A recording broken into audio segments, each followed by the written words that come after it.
কিছু অর্থ P Q R এর মধ্যে 6:19:7 অনুপাতে ভাগ করা হলো। কিউ আর এর থেকে 200 টাকা নেওয়ার পর তাদের অর্থের অনুপাত দাঁড়ায় 3:10:3। মোট অর্থ কত? দেখো, এখানে দেখে মনে হচ্ছে যে পি এর অনুপাতটা দেওয়ার কি দরকার ছিল, কিন্তু পি এর অনুপাতটা দেওয়া থাকার জন্য আমরা এটা খুব ইজিলি বের করতে পারবো। প্রথমে কত ছিল না, 6:19:7, আর 200 টাকা কিউ আর এর থেকে নেওয়ার পরে অনুপাত দাঁড়িয়ে গেল কত, ওটা 3:10:3। আমি ওটাকে কি করব, এখানে যেহেতু পি এর 6 অনুপাত আছে, আমি এটাকেও 6 অনুপাত করব। তাহলে কি করতে হবে, 2 দিয়ে গুণ করতে হবে। তাহলে প্রত্যেকটাকে আমি 2 দিয়ে গুণ করে নিচ্ছি।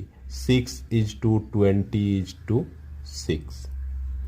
এবারে ক্লিয়ারলি দেখো, 200 টাকা যখন আর এর থেকে কিউ নিল, কিউ এর 1 অনুপাত বেড়ে গেছে, 19 থেকে 20 হয়ে গেছে, আর আর এর 1 অনুপাত কম হয়েছে, 7 থেকে 6। তাহলে এই 1 অনুপাত কম বেশি কিসের জন্য হলো? 200 টাকা এদিক ওদিক হওয়ার জন্য।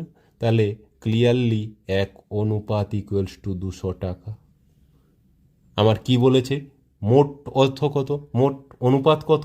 7, 19, 26, 6, 32। তাহলে 32 অনুপাত কত হয়ে যাবে?